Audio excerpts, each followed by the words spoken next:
90 రోజుల కోర్సు పూర్తి చేస్తే చాలు 100% ప్లేస్మెంట్ సపోర్ట్ తో సాఫ్ట్వేర్ జాబ్ మీ సొంతం. వెంటనే కోడ్ జ్ఞాన్ డెస్టినేషన్ ని సంప్రదించండి. హలో ఎంఎన్ కశ్యప్ గారు. హలో నాగరాజ్ గారు. కొంతమంది ఏదైనా ఒక పనిని చాలా శ్రద్ధగా మొదలు పెడతారు. 1-2 వారాలు బాగానే చేస్తారు. వాళ్ళకున్న డెడికేషన్ లెవెల్ చూస్తే ఇంక నెక్స్ట్ లెవెలే, వీళ్ళ వల్ల ఇంకో 10 మంది కూడా బతికేస్తారేమో అన్నంత, పైగా మనకు కూడా ఇంట్రెస్ట్ వస్తుంది. అలా చూసి వెంటనే మోటివేట్ అయిపోతాము. కొద్ది రోజుల తర్వాత దాన్ని కంటిన్యూ చేయలేరు, సడన్గా ఆపేస్తారు, ఇంట్రెస్ట్ రాదు. బట్ అది కంటిన్యూ అవ్వాలి. అయితేనే ఏదైనా సరే పట్టుకోకూడదు, పట్టుకుంటే విడిచిపెట్టకూడదు అనమాట. అలా ఉండాలి. అవును. దీన్ని ఓవర్కమ్ అవ్వాలి అంటే ఎలా అండి? దీనికి ఒక సెంటెన్స్ ఉందండి. దీని వెనకాల సైకాలజీ మైండ్ ప్రకారంగా చెప్పాలంటే ఎక్కడ తప్పుపోతుంది అంటే, we overestimate what we can do in a month and underestimate what we can do in a year అని ఒక సెంటెన్స్ అండి. అంటే అర్థం ఏంటంటే, మనం ఒక నెలలో ఏం చెయ్యాలనుకుంటున్నామో, ఏం చెయ్యగలము అని అనుకుంటున్నామో, యూజువల్గా దాన్ని ఓవర్ ఎస్టిమేట్ చేసుకుంటాం. అంటే ఎక్కువ చేసేస్తాం. ఎంతైతే సంవత్సరంలో చేయగలమో దాన్ని అండర్ ఎస్టిమేట్ చేసుకుంటాం. అవును, అర్థమవుతుందా? ఇది చాలా చాలా చాలా పెద్ద మిస్టేక్ అండి గోల్స్లో. అందుకే చాలామంది స్టార్ట్ చేసి వదిలేస్తారు. అవును, నేను ఒక ఎగ్జాంపుల్ చెప్తా. షూర్, ఎగ్జాంపుల్ చెప్తా. ఈ సెంటెన్స్ ఏంటనేది డీప్గా అర్థమవుతుంది. లాస్ట్లో మళ్ళీ నేను దీని గురించి, ఇప్పుడు నేను చెప్పే ఎగ్జాంపుల్కి దీనికి కనెక్షన్ ఏంటనేది నేను లాస్ట్లో ఎక్స్ప్లెయిన్ చేస్తాను. ఓకే. మీరు ఇందాక అన్నారు వారం 10 రోజులు చేస్తారు, 2 వారాలు చేస్తారు, మహా అయితే 2 నెలలు చేస్తారు, 2 సంవత్సరాలు చేస్తారు, వదిలేస్తారు. అంతకంటే ఎక్కువ చేయరు. ఇప్పుడు నేను చెప్పబోయే వ్యక్తి, ఎవరి గురించి అయితే నేను మాట్లాడబోతున్నానో,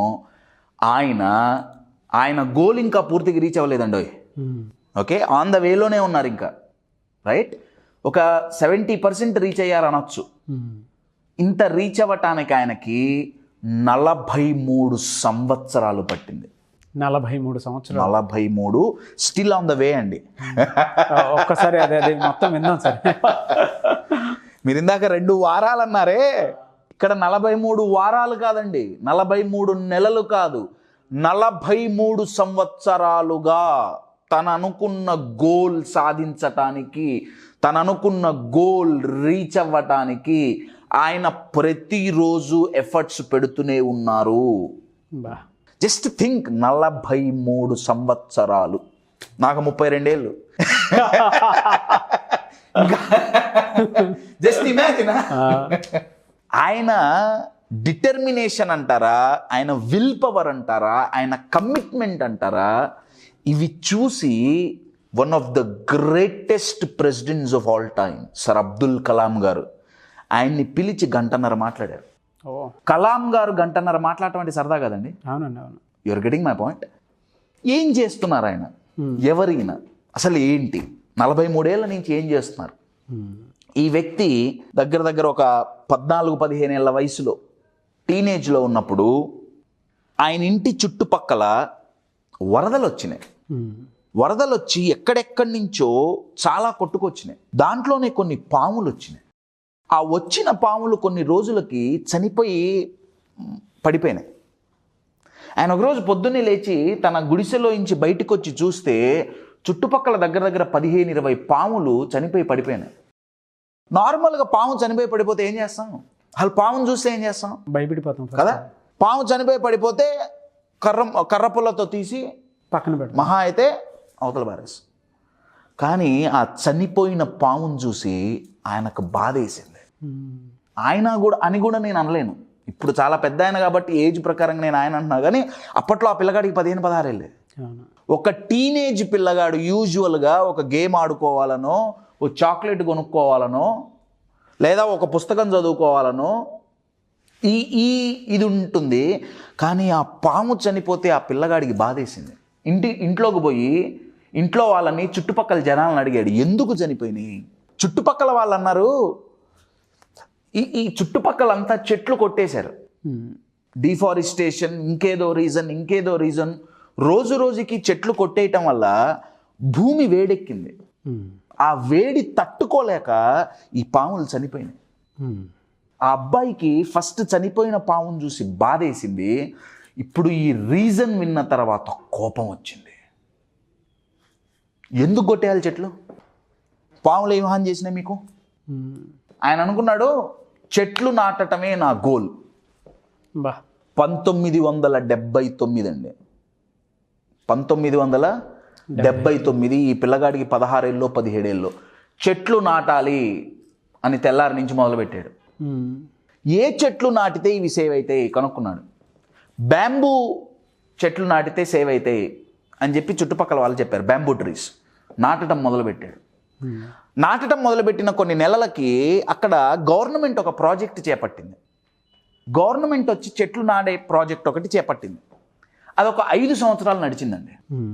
యూజువల్గా ఏంటి, చెట్లు నాటడం పెద్ద కష్టమే ఉందండి. ప్రతి ఒక్కడు బర్త్డేకి 2-3 చెట్లు నాడతారు. నెక్స్ట్ బర్త్డేకి ఆ చెట్టు ఉంటుందో లేదో తెలియదు. ఇక్కడ నాటడం ఎన్ని లక్షల చెట్లు నాటామన్నది ఇంపార్టెంట్ కాదు, దాన్ని ఎంత టేక్ కేర్ చేసామనేది. అవును, దట్స్ వాట్ మోస్ట్ ఇంపార్టెంట్ కదండి. అక్కడ దగ్గర 5 సంవత్సరాలు ఆ గవర్నమెంట్ ప్రాజెక్ట్లో ఈ పిల్లగాడు పనిచేశాడు. అందరూ వెళ్ళిపోయారు, కానీ ఈ పిల్లగాడు వదల్లా. ఈ పిల్లగాడు అన్నాడు, నేను చెట్లు నాటాలి అని నేను గోల్ పెట్టుకున్నాగా, అనుకోకుండా వీళ్ళతో నాకు ఇప్పుడు ప్రొసీజర్స్ అంతా తెలిసినాయి, నేను వదలను. ఈ 5 సంవత్సరాలు ఎంతైతే వర్క్ జరిగిందో దీన్ని నేను కంటిన్యూ చేస్తా. ఆ నాటిన చెట్లని ఆయన పెంచి పోషించాడు ప్రాపర్గా. ఇంకా రోజు చెట్లు నాటడం మొదలుపెట్టాడు. నాటటం, వాటిని కేర్ తీసుకోవటం. అలా 43 ఏళ్ల నుంచి ఇప్పటికీ ఆయన నాటుతూనే ఉన్నాడు. 1 కాదు, 2 కాదు, 3 కాదు, 4 కాదు, 1400 ఎకరాలు ఆయన చెట్లు నాటాడు. 1400 ఎకరాలు, స్టిల్ కౌంటింగ్. సూపర్. ఇంత చేసిన ఆయన ఇంకా గోల్ ఇంకా 70% రీచ్ అయ్యారంటానికి కారణం ఏంటంటే, ఆయన గోల్ ఏంటంటే, ఆ చుట్టుపక్కల ఒక రివర్ ఇది ఉందండి, రివర్ ఫ్రంట్ ఉంది. ప్రపంచంలోనే అతిపెద్ద రివర్ ఫారెస్ట్గా దాన్ని కన్వర్ట్ చేయాలి అని ఆయన గోల్ అండి. 16-17 ఏళ్ల వయసులో ఒక పిల్లగాడు పెట్టుకున్న గోల్ ఇప్పుడు 1400 ఎకరాలుగా మారింది. సరదా కాదండి, 1400 ఎకరాలంటే 43 సంవత్సరాలు.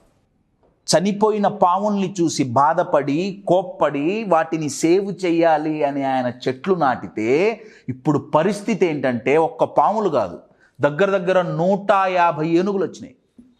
ఫారెస్ట్ కదండి. అవును, 150 ఏనుగులు వచ్చి 1400 ఎకరాలు అంటే చిన్న విషయం కాదు కదండి. ఖడ్గమృగాలు వచ్చినాయి, పెద్ద పులులు వచ్చినాయి. ఇక పక్షులు, బటర్ఫ్లైస్ లాంటివి వాటికి లెక్కలేదు. కొన్ని వందల వెరైటీలు, ఫ్లోరా అండ్ ఫౌనా అంటాం దాన్ని, కొన్ని వందల వేల వెరైటీలు. Your getting my point? అయితే ఇక్కడ ట్విస్ట్ ఏంటంటే అండి, ఇతను ఇంత ఫారెస్ట్ 1400 ఎకరాలు ఓవర్ నైట్ పెరగదు కదండి, స్లోగా 43 ఏళ్ళు కదా. చెట్లు నాటుతుంటే మధ్యలో కొంతమంది చెట్లు కట్ చేయడానికి వచ్చారు, ఇబ్బంది అవుతుంది అని. ఆయన ఊరుకోలే. తెగితే నా తల తెగాలి, నా తల తెగిన తర్వాత నువ్వు చెట్టును తెగొట్టుకో, నరుక్కో. నా తల నేను బతికున్నంత వరకు ఈ 1400 ఎకరాల్లో చెట్టు కాదు కదా, ఆకు రాలితే దానంతటా అది రాలాలి, మనిషి వచ్చి నేను ముట్టుకొని. హీ ఫాట్ ఫర్ ఇట్ అండి, హీ ఫాట్ ఫర్ ఇట్. జంతువుల్ని వేటాడటానికి వచ్చేవాళ్ళు, ఏ మూల ఎక్కడ ఏది జరిగినా ఆయన తెలుసుకునేవాడు. మెయింటైన్ చేయడం సరదా కాదండి, అవునండి. స్టార్ట్ చేయటం చాలా ఈజీ. మీరు అడిగిన క్వశ్చన్ అదే. 2 నెలలు 3 నెలల వరకు బాగానే ఉంటుంది ఎనర్జీ, పెట్రోల్ అయిపోతున్న తర్వాత. ఆయన గారికి ఫారెస్ట్ మ్యాన్ ఆఫ్ ఇండియా అని ఒక బిరుదు ఇచ్చారు. ఆయన గారికి పద్మశ్రీ ఇచ్చారు, ఇంకా ఎన్నో ఇచ్చారు. ఆయన గారి పేరు forest man of India Padmashri Shriman Jadav Payeng, Assam. Great కదండి, కంగ్రాచులేషన్స్. స్క్రీన్ మీద ఫోటో కనిపిస్తుంది. ఆయన్ని చూస్తే of course he's a common man. అసలు చూస్తే మీకు ఇప్పుడు స్క్రీన్ మీద ఫోటో కనపడుతుంది, చాలా సింపుల్గా. కానీ ఆయన రేంజ్ ఏంటంటే, ఆయన UN మీటింగ్ ఎన్వైరన్మెంటల్ మీద సభ జరిగినప్పుడు, ప్యారిస్లో సభ జరిగితే, ప్రపంచంలోనే ఎంతో ఫేమస్, ఎంతో పెద్ద పెద్ద చదువులు చదివిన ఎన్వైరన్మెంటలిస్టులు వచ్చిన సభకి ఆయన్ని స్పీకర్గా పిలిచారు. ఆయన అస్సామీ హిందీలో వచ్చిరాని ఇంగ్లీష్లో మాట్లాడితే ట్రాన్స్లేట్ చేశారు. కొన్ని వందల దేశాల నుంచి జనాలు వచ్చారు. అసలు ఎట్ట చేశాడు ఈయనకి? ఆయన దాని గురించి ఏం చదువుకోవాలి. ఆయన అగ్రికల్చరల్ ఇవేం పిహెచ్డీలు ఏం చేయాల. చెట్లు నాటి రోజు నీళ్లు పోయటం కుదరదని ఆ రోజుల్లో అండి, ఇప్పుడు చాలా సింపుల్ టెక్నిక్ అందరికీ తెలిసిందే, కానీ ఆ రోజుల్లో ఆయన పాట్స్ పెట్టి దానికి చిన్న చిన్న హోల్స్ పెట్టి డ్రిప్ ఇరిగేషన్ ఏదో అంటారే, డ్రాప్ బై డ్రాప్ పడేటట్టు ఆయన చూశాడు. అలా ఆయన పెట్టిన పాట్ 4 రోజుల వరకు ఉండేదండి నీళ్లు. అంటే 4 రోజులు ఆయన పోయి నీళ్లు పోయాల్సిన అవసరం ఉండేది కాదు. అసలు ఎలా చేశాడు 1400 ఎకరాలు ఈయన? సింగిల్ హ్యాండెడా? దట్స్ వాట్ ఈజ్ మై 1400 ఎకరాలు. అది కూడా సింగిల్ హ్యాండ్. అసలు యుఎన్ ఇన్వైట్ చేసింది. ఎట్లా చేసావు నువ్వు? పూరి గుడిసెలో కూర్చొని ఏం చదువుకున్నావు? ఆయన అన్నారు, ఒకటి చెయ్యాలి అంటే చదువుకోక్కర్లా, దాని గురించి నాలెడ్జ్ అక్కర్లా, చెయ్యాలి అన్న సంకల్పం కావాలి, చేసే ఓపిక ఉండాలి. You're getting it? చేసే చాలామంది ఏమంటారంటే, మేము చాలా చెయ్యాలనుకుంటున్నాం, తీరిక లేదు. చెయ్యాలన్న ఓపిక ఉంటే తీరిక వస్తుంది. అది వస్తుంది. ఆసక్తి కూడా చాలా చెయ్యాలన్న శక్తి, చెయ్యగలమన్న శక్తి ఆసక్తిలోంచి వస్తుంది. ఆసక్తి ఉందా, అది చాలా శక్తి ఇస్తుంది. 43 సంవత్సరాలండి. అవును.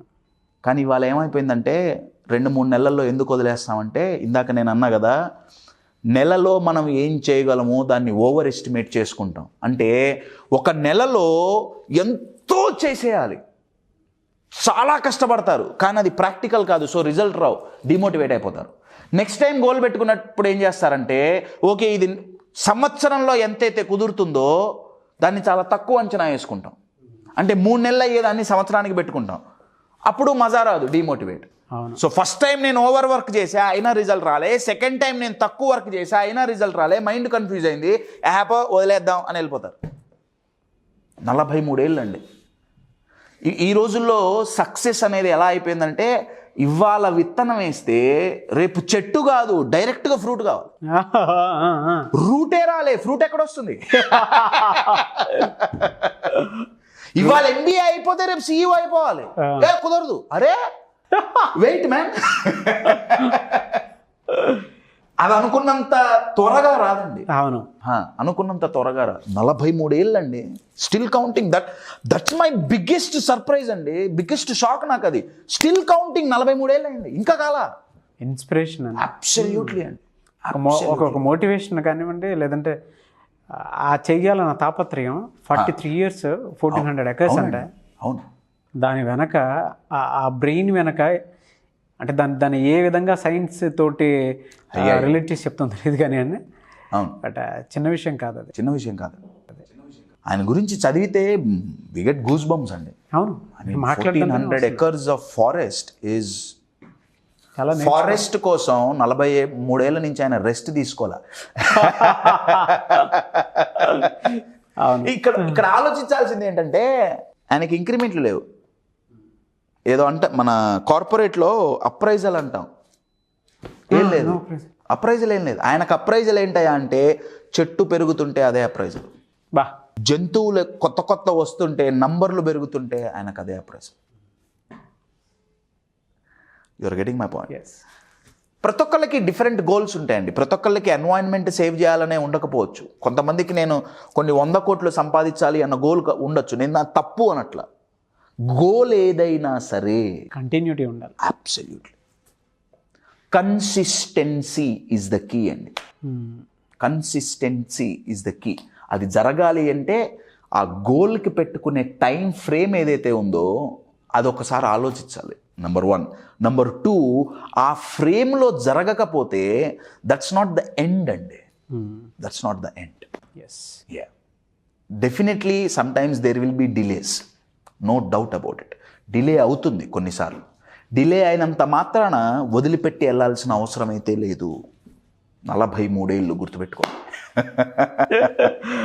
గ్రేట్ మోటివేషన్, ఇన్స్పిరేషన్ ఉన్నాయి. అవును. Thank you so much MVN Kashyap garu. Thank you. చాలామంది ఆన్లైన్ ఆఫ్లైన్ క్లాసెస్ అడుగుతూ ఉన్నారు, అండ్ 1-on-1 సెషన్స్ అడుగుతున్నారు. స్కూల్స్, కాలేజెస్, అండ్ కొంతమంది అయితే గేటెడ్ కమ్యూనిటీస్లో కానివ్వండి, లేదా పర్సనల్ ప్రోగ్రామ్ ఏదైనా కావాలి అనుకునేటువంటి వాళ్ళు కూడా మోటివేషన్ క్లాసెస్ కావాలనుకుంటున్నారు. వాళ్ళ ఎంప్లాయీ మైండ్ సెట్ మారడానికి మీలాంటి వాళ్ళ క్లాసెస్ కావాలి అనుకుంటున్నారు. సింగిల్ లైఫ్ని లీడ్ చేద్దాం అనుకునేటువంటి వాళ్ళు కూడా. సో వాళ్ళు మీ క్లాసెస్కి అటెండ్ అవ్వాలి అని అంటే ఎట్లా? Online, offline both? ఆన్లైన్ అయినా ఆఫ్లైన్ అయినా వీ డూ బోత్ అండి, రైట్? ఆఫ్లైన్ ఈ month 26th to 28th, August 26th to 28th 3 days program, right? మనం చేస్తున్నాం. Declare your freedom, liberate the inner champion అనే టైటిల్తో చేస్తున్నాం. మన మైండ్ని భయం, డౌట్, ఇమోషనల్ బ్యాగేజెస్ వీటన్నిటి నుంచి ఫ్రీ చేయాలి. ఇవి ఎప్పుడు మన మైండ్ ఎప్పుడైతే ఫ్రీ అవుతుందో మన డిసిజన్స్ మారతాయి, మన కాన్ఫిడెన్స్ లెవెల్స్ మారతాయి, మన బిలీవ్స్ మారతాయి, మనం సిచ్యువేషన్స్ని హ్యాండిల్ చేసే విధానం మారుతుంది, మన లైఫే మారుతుంది. You are getting my point? ఎప్పుడైతే ఇది మారుతుందో life will never be the same again. It will be totally different. ఈ కాన్సెప్ట్స్తో 3 days ప్రోగ్రామ్ ఇదైతే యాజ్ ఆఫ్ నౌ ఆఫ్లైన్లో ఉంది హైదరాబాద్లో, రైట్? మేము ఏ ప్రోగ్రామ్ చేసినా ఆఫ్లైన్ ఉంటుంది, ఆన్లైన్ ఉంటుంది. ఈ 3 days program as of now online ఇంకా డేట్స్ అయితే అనౌన్స్ చేయలేదు, బట్ డెఫినెట్గా ఇప్పుడు కాకపోయినా probably in the month of October ఆన్లైన్లో ఉంటుంది. Yeah definitely. ఇది నెంబర్ 1. లేదు మేము మీ దగ్గరికి వచ్చి ప్రోగ్రామ్స్ కండక్ట్ చేయాలి అనుకుంటే మీ ఆబ్జెక్టివ్ ఏంటో చెప్పండి, మీకు ఏ టాపిక్స్ కావాలో చెప్పండి, మీ రిక్వైర్మెంట్ ఏంటో చెప్పండి. We will customize the programs and design for you. This is second. Third, one-on-ones, right? First of all, thank you so much for your love and trust. చాలామంది one-on-ones కోసం అడుగుతున్నారు. Thanks for your support. Thank you. So one-on-onesకి as of now September end వరకు slots fill అయిపోయినాయండి. నేను రోజు 1 లేదా 2 one-on-ones కంటే ఎక్కువ చేయలేము, ఎందుకంటే ఈచ్ సెషన్ 2 to 3 hours పడుతుంది, రైట్? ఆ ఒక సెషన్లో మీకు రిజల్ట్ కనపడాలి, yes or no, right? So September end వరకు అయితే స్లాట్స్ one-on-oneకి అయితే లేవండి. సెప్టెంబర్ 2022 ఎండ్ వరకు అయితే క్లాస్ ఒకటే, one-on-one ఒకటే. మిగతావి క్లాసెస్ అన్ని రెగ్యులర్గా నడుస్తూనే ఉంటాయి. one-on-one అపాయింట్మెంట్స్ కావాలి అనుకుంటే మీరు ఇప్పుడు బుక్ చేసుకోవచ్చు, ఇబ్బంది ఏం లేదు. బట్ సెషన్ మాత్రం అక్టోబర్లో ఉంటుంది. That's what I would like to. So class అయితే ఈ మంత్ లో అయితే August 26th to 28th offline 3 day program. Probably first time in India it is happening in that manner, and it's quite interesting topic. Very good. And I wish you all the best. Thank you. 3 days program అంటే చాలా పెద్ద programme నాకు తెలుసు. అవునండి. అంటే morning నుంచి evening వరకు. అవునండి, దగ్గర ఒక 25 hours ప్రోగ్రామ్ అది. అవునవును. సో మార్నింగ్ నుంచి ఈవినింగ్ వరకు మీతోనే ఉంటారు. that way, yes. Traveling, that way, yes. 25 hours of ఇదండి. దాంట్లో అసలు చాలా ఇప్పుడు ఒకళ్ళు నాతో one-on-oneలో కూర్చుంటే నేను ఏదైతే చేస్తానో నేను అదే నేర్పుతాను నా గ్రూప్ సెషన్స్లో. You are getting my point? So మీ ఇష్యూస్ని మీరు సాల్వ్ చేసుకోవటం ఇది ప్రతి ఒక్కళ్ళకి రావాలి. నా దృష్టిలో సమస్య వస్తే ఆ టెక్నాలజీ ఏదో నేర్చుకుంటే నాలాంటోడితో అవసరం ఉండకూడదు ఎక్కువసేపు. ఎక్కువ కాలం నాతో అవసరం ఉండకూడదండి. నా ఇంటెన్షన్ అది నేర్చేసుకున్నాం అనుకోండి, నాలాంటి వాడితో అవసరం ఏంటి? You are getting my point? So ఈ 3 days ఈ 3 days కాదండి, ఎప్పుడు గ్రూప్ సెషన్, అది ఎన్ని రోజుల ప్రోగ్రామ్ అయినా, అది గంట ప్రోగ్రామ్ అయినా, 10 రోజుల ప్రోగ్రామ్ అయినా, ఎన్ని గంటల ప్రోగ్రామ్ అయినా, ఇంటెన్షన్ ఏంటంటే నేను one-on-oneలో ఎలా అయితే డీల్ చేస్తానో ఆ టూల్స్, ఆ టెక్నిక్స్ అన్నీ నేను గ్రూప్ సెషన్స్లో నేర్పించేస్తాను. ఇది దగ్గర 150 మంది కోచెస్ అండి. మాకు ఒక టీం ఉంది దగ్గర ఫ్రమ్ 50 different countries అండి. one-on-oneలో చేసేది గ్రూప్స్లో ఎలా నేర్పాలి అని కొన్ని సంవత్సరాలు రీసెర్చ్ చేసి వీటిని మేము ఫ్రేమ్ చేయటం జరిగింది. ఏదో సరదాగా క్లాస్ ఫ్రేమ్ చేయటం కాదు. You are getting my point? So ఆ గ్రూప్ సెషన్స్కి అంత ఇంపార్టెన్స్ ఉందండి, right? So 26th to 28th కుదిరితే నేను కూడా వస్తాను. Oh ya, welcome. Thank you so. మా ఎనర్జీస్ కూడా రీఛార్జ్ అయితే మీరు వస్తే. Thank you so much MVN Kashyap garu. Thank you. చూసారు కదండి ఈ వీడియోపై మీ అభిప్రాయాన్ని కామెంట్ బాక్స్లో పోస్ట్ చేయండి. అండ్ ముఖ్యంగా మీరు కనుక ఆన్లైన్ ఆఫ్లైన్ సెషన్స్ కానివ్వండి, స్కూల్స్ కాలేజెస్ అండ్ దాంతోపాటు గేటెడ్ కమ్యూనిటీస్లో కానివ్వండి అండ్ వన్ సెషన్స్ కానివ్వండి, ఎంవిఎన్ కశ్యప్ గారే మీకు కావాలి అనుకుంటే అండ్ ఆన్లైన్ సెషన్స్ కనుక మీకు కావాలి అనుకున్నా కూడా మీరు ఖచ్చితంగా స్క్రీన్ మీద కనిపిస్తున్న నెంబర్కి సంప్రదించవచ్చు. అండ్ మీకు ఉండేటువంటి రిక్వైర్మెంట్ని బట్టి ఎక్కడెక్కడ ఏ సెషన్స్ కావాలి ఏంటి అనేది కూడా స్క్రీన్ మీద కనిపిస్తున్న నెంబర్కి కాల్ చేసి సరిపోతుంది. ఒకవేళ కాంటాక్ట్ నెంబర్ మీకు కనెక్ట్ అవ్వట్లేదు, జస్ట్ వాట్సాప్ మెసేజ్ చేయొచ్చు. లేదు అని అంటే మిస్టర్ నాగ్ అఫీషియల్ అని నా ఇన్స్టాగ్రామ్ ఐడి ఉంది. నా ఇన్స్టాగ్రామ్ ఐడికి మీకు కావాల్సినటువంటి ప్రోగ్రామ్స్ సంబంధించిన అప్డేట్స్ కనుక కావాలి అనుకుంటే కూడా సో దాన్ని మీరు ఫాలో అయ్యి ఖచ్చితంగా మెసేజ్ పెడితే నేను మీకు రిప్లై ఇవ్వడం జరుగుతుంది. సో ఆ విధంగా అయినా సరే మీరు అప్డేట్స్ అయితే తెలుసుకోవచ్చు. అండ్ నేను చేసేటువంటి ప్రోగ్రామ్స్ ఏదన్నా సరే మీరు దానికి సంబంధించిన అప్డేట్స్ కూడా అక్కడి నుంచి తీసుకోవచ్చు అనమాట. ఈ వీడియోని లైక్ చేయండి, షేర్ మాత్రం తప్పకుండా చేయండి. అండ్ ఇలాంటి మరిన్ని వీడియోస్ కోసం మా ఛానల్ ఫాలో అవ్వండి. Thank you. సుమన్ టీవీలో మీ పర్సనల్ అండ్ బిజినెస్ ప్రమోషన్స్ కోసం కింది నెంబర్కి కాంటాక్ట్ చేయండి.